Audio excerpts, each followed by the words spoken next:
بیٹھا ہوا ہے, دوسرا آئے گا سب سے پہلے اس کی ہسٹری میں گھسے گا, کہیں کوئی بات چیت ہو رہی ہے چپکے سے ویڈیو بنائے گا.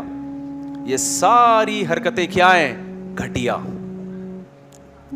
تجسس. ہاں کہیں شرعی مجبوری ہو تو ایک الگ بات ہے, تو آپ اپنے بچے کے بھی ایسے نہیں کر سکتے کہ آپ بیٹے کے جو ہے نا اس طرح اس پہ چھاپے مارنا شروع کر دیں. پہلے سے بچے کو بتا دو بھائی اس گھر میں سب کی نگرانی ہو رہی ہے, آپ نے کمپیوٹر پہ بیٹھنا ہے تو کوئی غلط کام نہیں کرنا, میں ہسٹری چیک کروں گا, یہ پہلے بتاؤ اس کو. اچانک چھاپے مار مار کے لوگوں کے ایپ پر مطلع ہونا یہ پسندیدہ کام نہیں ہے, اور اس سے برائی ختم نہیں ہوتی, اس سے برائی پھیلتی ہے, کیونکہ اگلا کہتا ہے یار میں بدنام تو ہو گیا نا, پتہ تو چل گیا نا. میں جب رابی پیرزادہ کا انٹرویو میں نے لیا نا تو اس نے مجھے بتایا کہ سب میں چونکہ یہ بات پھیل چکی ہے اس لیے حرج نہیں ہے, کوئی پرانی کوئی اس بیچاری سے غلطیاں ہوئی تھی, کچھ ایسی قابل اعتراض ویڈیو سامنے آ گئی تو کہتی مجھے اللہ نے توبہ کی توفیق دی. تو اس نے ایک بات بتائی کہ اس کے بعد نا بڑی بڑی کمپنیوں نے اور بڑے بڑے اداروں نے مجھ سے رابطہ کیا, اور کہہ رہی مجھے شیطان یہ ورغلانے لگا کہ اب میں بدنام تو ہو گئی ہوں تو کیوں نہ اب اسی کام میں لگ جاؤں. تو پردہ ڈال دیا جاتا تو موقع ملتا شیطان کو ورغلانے کا. اگر کسی نے ایسی ویڈیو دیکھی تھی ڈیلیٹ کر دیتا اور چپکے سے جا کے اس کو بتا دیتا کہ بھئی ایسی چیزیں وائرل ہو سکتی ہیں, آپ خیال کریں. لیکن جب بدنامی ہوتی ہے نا تو جہاں توبہ کا چانس بڑھ جاتا ہے وہاں اور زیادہ برے ہونے کا چانس بھی بڑھ جاتا ہے. اور آج کل رحمانی اور شیطانی قوتوں کا جب مقابلہ ہو نا تو آج کل شیطان غالب ہے, برائی غالب ہے سوسائٹی میں. اور اس نے بتایا کہ ایسے ہی بعض اداکاروں کے ساتھ ان کی ویڈیوز لیک ہوئی, پھر انہوں نے کہا اب ہم بدنام ہو ہی گئے ہیں تو اب برائی کو پھر برائی کو گلے لگاؤ, جب ہو ہی گئے ہیں تو پھر اس پہ اڑ جاؤ, بس ہم ہیں ہی ایسے. جیسے کوئی چپکے سے چرس پیتا ہو, ہیروئن پیتا ہو, اس کو احساس ہے توبہ کا, آپ نے دیکھ لیا, اب آپ نے سارے محلے میں بتا دیا ہیروئن پیتا ہے, کہتا ہے یار اب چھوٹتی تو ہے نہیں, اب بدنام تو ہو ہی گئے ہیں, اب ہیروئن کے فضائل شروع کر دو کہ پیتے ہیں نا تو تمہاری طرح منافق تھوڑی ہے کہ چھپ کے پیتے ہیں, تو اب تو وہ ڈبل پیے گا کہ نہیں پیے گا. ہمارا ایک دوست تھا سمندر میں بیچارہ ڈوب کے انتقال ہو گیا, اللہ مغفرت کرے. اس کی نا باڈی کا اسٹرکچر ایسا تھا, بہت دبلا پتلا سا تھا وہ, حالانکہ جم جاتا تھا لیکن اسٹرکچر ایسا تھا.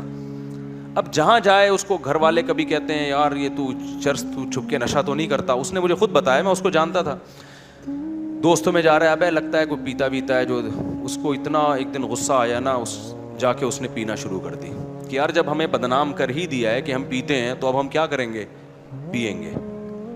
اور پھر بتانا شروع, لیکن اللہ نے توبہ کی توفیق دی, چھوڑ دی اس نے. تو حدیث میں بھی یہ ہے کہ شیطان کی مدد نہ کرو کسی مسلمان کے خلاف. کیا مطلب؟ اس کی برائی کو ہائی لائٹ مت کرو, برائی کی ہے پردہ ڈالو, اس برائی کو چھپاؤ. تم کسی کی برائی پہ پردہ ڈالو گے اللہ تمہارے عیوب پہ پردہ ڈالے گا. کسی کی برائیوں کو پھیلاؤ گے تو اللہ آپ کو بھی قیامت کے دن رسوا کرے گا سب کے سامنے. بس 2-3 آیتیں اور پڑھ کے آگے اللہ تعالیٰ فرماتے ہیں وَلَا يَغْتَب بَعْضُكُمْ بَعْضًا, غیبتیں مت کیا کرو ایک دوسرے کی.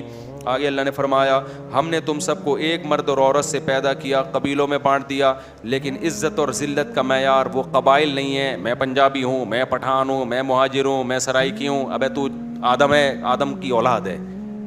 تو اللہ کہتے ہیں اِنَّ أَكْرَمَكُمْ عِندَ اللَّهِ أَتْقَاكُمْ, اللہ کی نظر میں سب سے اعلیٰ وہ ہے جو سب سے زیادہ پرہیزگار ہے, اللہ سے ڈرتا ہے.